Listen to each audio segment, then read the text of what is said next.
Bonjour à tous, bonjour à toutes, j'espère que tout le monde va bien. Je vous souhaite la bienvenue sur cette chaîne et sur cette deuxième vidéo, cette vidéo sera ciblée sur mon don. Je suis issu d'une famille de 6 enfants, je suis le 5e sur 6 enfants et je suis médium. Et aujourd'hui, je viens vous parler de mon don et de comment j'ai découvert mon don. Ma première expérience dans ce monde-là était, on va dire, ma première manifestation que j'ai pu vivre, manifestation de défunt que j'ai pu vivre. J'avais 7 ans. Mon grand-père paternel est décédé, étant décédé. Un matin, je me suis réveillée comme tous les matins, tout simplement, dans ma chambre. Et en face de moi, très collé à moi, très proche de moi, il est apparu mon grand-père, donc qui était le père à ma mère.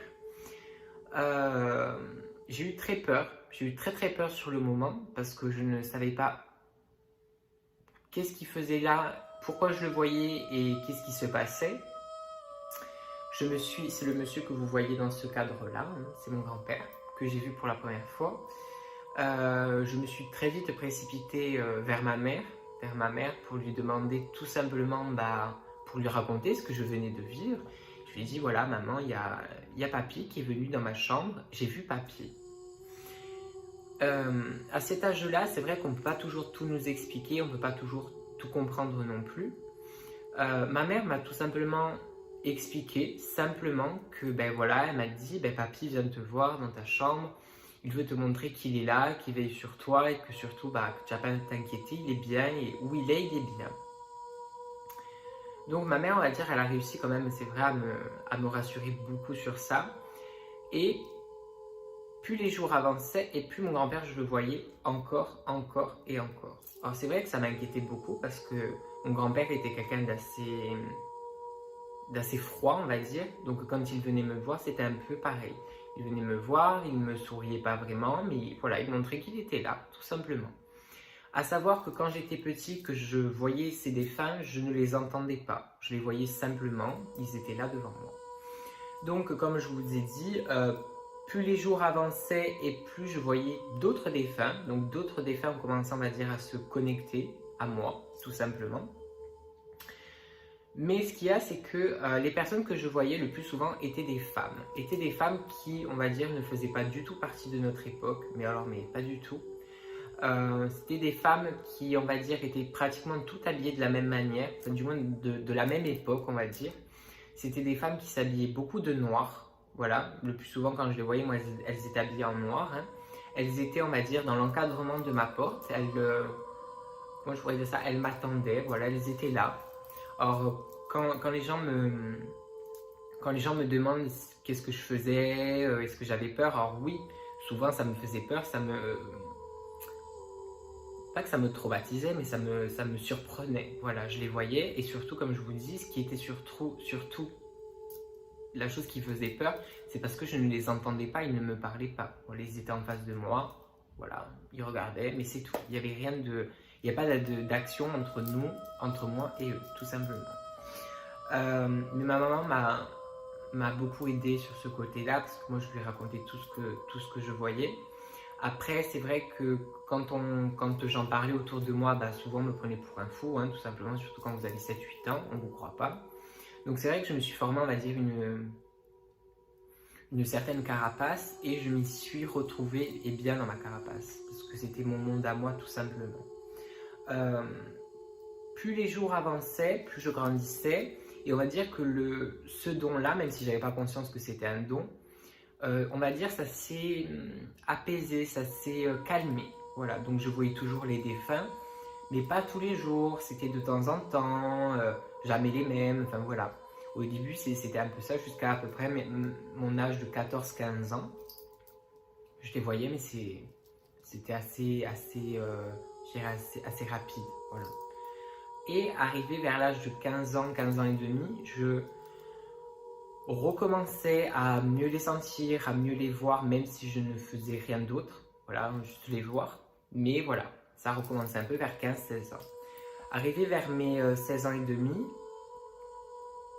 Je voyais toujours les défunts, comme je vous ai dit, ça s'était un peu calmé. Arrivé à mes 16 ans et demi, mes parents viennent à se séparer, à divorcer, voilà, à se séparer. Et on va dire que de la manière comme s'est fait cette séparation, bah, on va dire que j'ai vécu la séparation comme ma mère a vécu cette séparation, je l'ai vécu moi, de la même manière. C'est comme si c'est moi qui vivais cette séparation. Et c'est vrai que ma mère m'a souvent dit parce qu'en fait, je m'inquiétais beaucoup pour ma mère, je m'inquiétais beaucoup pour elle, et ma mère m'a toujours fait comprendre que bah, c'était pas de mon âge de m'inquiéter pour ces problèmes-là, et que j'étais tout simplement que j'étais un enfant, et que je devais vivre ma vie d'enfant comme, on va dire, comme tous les enfants. Et ben non, non, j'y arrivais pas, parce que moi, j'étais trop dans l'empathie, et je vivais la séparation, et je vivais, on va dire, tout ce que ma mère pouvait, on va dire, vivre, je le vivais, tout simplement. Donc, je passe cette étape-là, mes parents se séparent, on déménage, etc., etc. On arrive dans une nouvelle maison, on va dire, et là, c'est vrai que tout ce que je voyais, tout ce que je ressentais quand j'étais petite, tout ce qui était un peu, on va dire, paranormal, hein, et bien je ressentais ces énergies-là, je les re-ressentais, en gros, voilà. Donc, moi, je me suis jamais dit ni voyant ni médium, mais on va dire que des gens sont rentrés dans ma vie, et ces gens-là ont été, on va dire, des éléments révélateurs, parce qu'ils m'ont révélé certaines choses, voilà.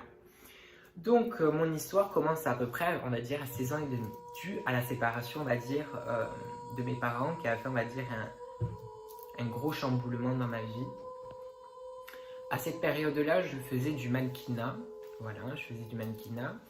Et une après-midi, pour tout vous expliquer, hein, carrément, une après-midi, ma petite sœur me propose, me dit, Lorenzo, si tu veux, on peut aller à la piscine et on fait des photos.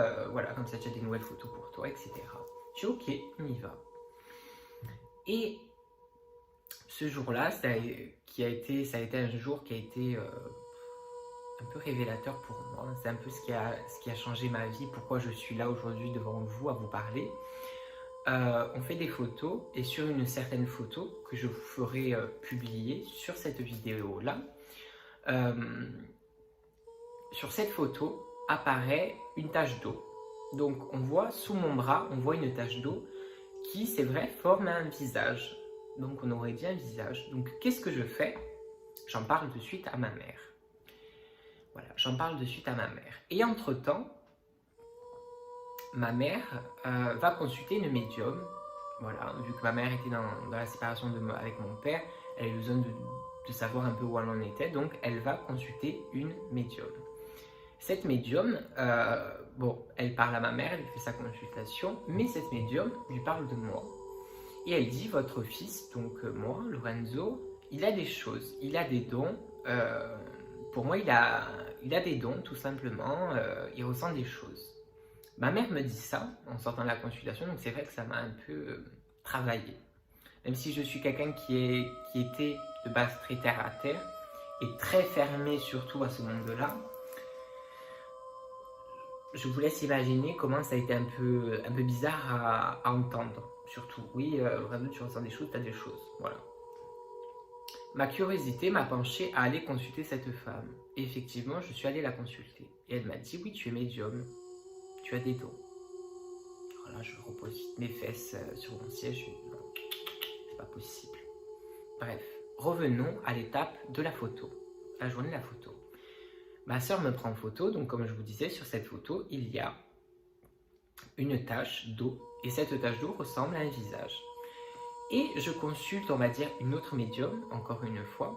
En tout, j'ai consulté 6 médiums, si vous voulez, dans toute la France, pour savoir qu'est-ce que je vivais, qu'est-ce que j'avais, tout simplement. Et une médium, une des 6 médiums, me dit, Lorenzo, effectivement, il y a la tache d'eau qui forme, on va dire, le visage, un visage, mais elle me dit, penche-toi plus sur ton bras, qui est accoudé, on va dire, sur la piscine. Elle me dit, regarde sur ton bras, il y a une tache, il y a une lumière du soleil, et cette lumière, il y a ta grand-mère dedans. Qu'est-ce qu'elle me racontait? Mais qu'est-ce qu'elle me dit? Alors, effectivement, effectivement, je prends la photo, je zoome, je regarde, et effectivement, oui, il y a quelque chose dans la photo, oui. Oui, il y a ma grand-mère. Donc, la dame que vous voyez juste ici. C'était ma grand-mère qui est, on va dire, qui a apparu sur ma photo.